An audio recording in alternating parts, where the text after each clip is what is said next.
আসসালামু আলাইকুম এভরিওয়ান, কেমন আছেন সবাই? আশা করব সবাই অনেক অনেক ভালো আছেন। আমরাও আলহামদুলিল্লাহ ভালো আছি। তো নতুন আরেকটি ব্লগ নিয়ে চলে আসলাম। ব্লগটা আসলে অনেক দিন আগেই করা ছিল, দিব করে আর দেওয়া হচ্ছিল না। তো ভাবলাম আমার অনেকগুলো ব্লগ জমে গিয়েছে, তো এগুলো দিয়ে আস্তে আস্তে শেষ করি। জানি না আদৌ শেষ করতে পারবো নাকি পারবো না। তো সকালে উঠে যেহেতু ওই দিনটা একটা ছুটির দিন ছিল, আজকে বাসায় নাস্তা খেতে ইচ্ছে করতেছিল না। আমার বাইরের হোটেলের গরম গরম পরোটা আর ডাল দিয়ে খেতে ইচ্ছে করছিল, তাই সকালে এই নাস্তাও এনে দিল। তারপর দুজন এখন একসাথে নাস্তা করব। নাস্তাগুলো বাটি আর প্লেটে বেড়ে নিচ্ছিলাম। আমি পরোটা খাবো আর ও হচ্ছে তন্দুর রুটিটা খাবে। তো খাওয়া দাওয়া শেষ করে আমি একটু ছাদে চলে আসলাম। ছুটির দিনে তো এমনিতেও একটু ফ্রেশ লাগে, তো ভাবলাম সকালে উঠে ছাদে আসি। আর মোটামুটি শীত ছিল তখন। এক কাপ কফি নিয়ে আমি ছাদে চলে এসেছি। এই তো আমার এই রান্নাঘর থেকেই ছাদে আসা যায়, একটা ডোর আছে ছাদের সাথে কানেক্টেড। তো এই তো টমেটো গাছে টমেটো দেখতে পাচ্ছেন, মাশাল্লাহ। তো এই তো কফিটা আমি এখন বানিয়ে নিব। ছুটির দিনে শুধু মজার দিকগুলো বলে লাভ নেই, যেটা রিয়েলিটি সেটাও বলি। ছুটির দিনে বেশি বেশি করে রান্না করতে হয়, বেশি বেশি করে কাজ করতে হয়, যেটা বাস্তবতা, কিছু করার নেই। তো এখন নাস্তা টাস্তা খেয়ে রেডি হলাম দুপুরের খাবারের জন্য।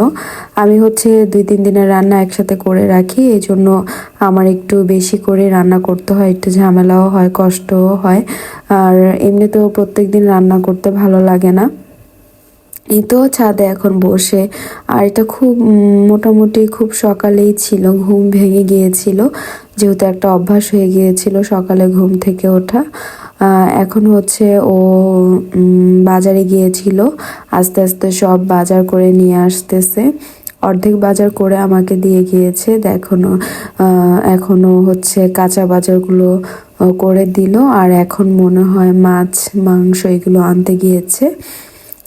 এই তো এখানে টমেটো, লেবু, ফুলকপি, ব্রকলি, দেন হচ্ছে মসুর ডাল, লবণ, যা যা লাগে আর কি সাংসারিকভাবে মাসের শুরুতে শেষে যা যা টুকটাক লাগে সেগুলো কিনে দিয়ে নিয়ে আসছে আর কি। আর এদিক দিয়ে চলেও এসেছে আজকে। সে হচ্ছে কলিজা ভুনা দিয়ে পোলাও খাবে, তো সেটাই এখন নিজে একটু রেডি করছিল ধুয়ে টুয়ে। আর এদিক দিয়ে ছাদ থেকে, একদম ছাদের গাছ থেকে লাউ পেড়ে দুলাভাই কেটে দিয়ে গেল। যেহেতু পুরো লাউটা আমি রান্না করলে আমার পুরোপুরি শেষ করতে পারি না, তাই আমি বলেছি যে দুলাভাই আমাকে অর্ধেক দেন, পুরাটা দিয়েন না, দেখা যায় তরকারি বাসি হয়। এর থেকে ভালো কম করে রান্না করে শেষ করে ফেলা ভালো। তো আমি আবার ছাদে চলে এসেছি। পেঁয়াজ গাছ, তারপর আরও অনেক গাছ আছে যেগুলোর নামও আমি ভালো মতো বলতে পারবো না। আজকে আবহাওয়াটা দেখতে অনেক বেশি উইন্ডি ছিল, তো আমি কেন জানি আজকে বেশি বেশি ছাদের ব্লগ করেছিলাম।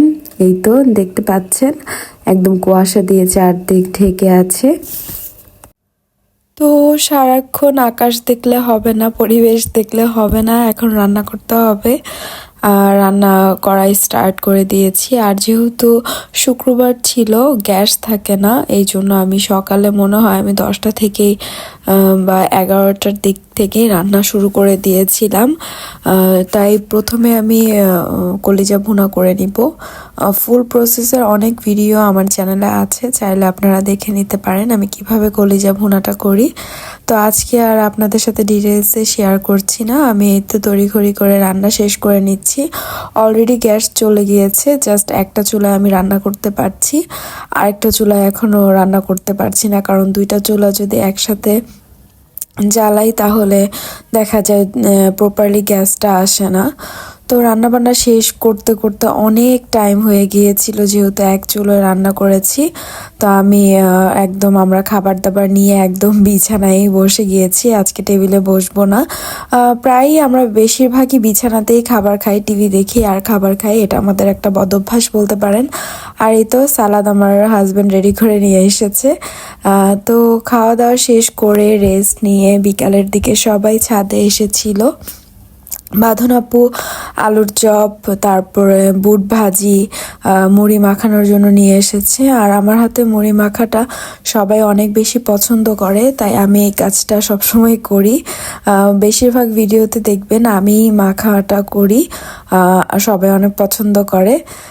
তো আমার ভয়েস শুনে বুঝতে পারছেন আমার ঠান্ডাটা এখনও ভালো হয়নি, তাই যদি কোনো ভুল ত্রুটি হয়ে থাকে বা আপনাদের যদি বিরক্ত লাগে আমার কথা শুনতে, আমার এই ভুলগুলোকে ক্ষমা সুন্দর দৃষ্টিতে দেখবেন। আর ব্লগের এই পর্যায়ে আমার আপু এবং ভাইয়াদের বলবো অবশ্যই আপনারা এইভাবেই আমাকে সাপোর্ট করে যাবেন, আমার পাশে থাকবেন। আমার ব্লগগুলো আপনাদের কাছে কেমন লাগে সেটা কিন্তু আমাকে জানাতে ভুলবেন না।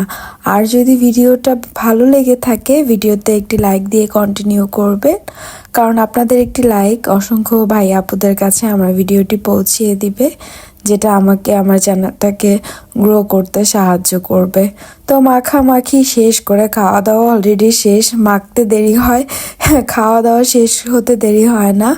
তো এই তো, আর হচ্ছে মেঝো আপু মুড়ি টুড়ি মেখে নিয়ে এসেছে, আর বড় আপু চা বানিয়ে নিয়ে এসেছে। তো ওই চাই এখন সার্ভ করতেছিল। আর আড্ডা দিতে দিতে দেখে বুঝতেই পারতেছেন একদম রাত হয়ে গিয়েছিল। রাত মানে কি 7টা-8টার মতো বাজে। এখন আমরা হচ্ছে আর মাটির চুলা ধরাচ্ছি, মাটির চুলায় চা রান্না করে খাবো। আর হচ্ছে এই তো ছাদের মধ্যে আমরা শীতকালে চুলার মধ্যে রান্না বান্না করি, আমার ব্লগ দেখলেই আপনারা বুঝতে পারবেন। আমরা এই জিনিসটাকে খুব এনজয় করি, আমাদের খুব ভালো লাগে। এই তো ইনায়াও দুষ্টুমি করছিল চুলা ঝালানোতে, সে কাগজ দিচ্ছিল, পাতা দিচ্ছিল। তা আপু চুলাটা, বড় আপু মাটির চুলাতে ভালোই রান্না বান্না করতে পারে, তো ওইটার জন্যই ও চুলা ধরিয়ে নিচ্ছিল। তারপর চা বসাবে। মাটির চুলায় রান্না করা যে কোনো খাবারের যে একটা স্মোকি ফ্লেভার, সেটা যে কি পরিমাণ ভালো লাগে যারা খেয়েছেন তারাই বলতে পারবেন। তো এই তো চা একটু পরেই বসাবে, দুধ টুধ দিয়ে একবারে জাল করে নিবে। চাটা খেতে মানে পুরোই মনে হচ্ছিল গ্রামে বসে বসে চা খাচ্ছি। চা আর সাথে টোস্ট বিস্কুট ছিল। তো আমার আজকের ব্লগটা এখানেই শেষ করছি, আশা করব আপনাদের কাছে ভালো লেগেছে। ভালো লেগে থাকলে আমার পাশেই থাকবেন। আল্লাহ হাফেজ।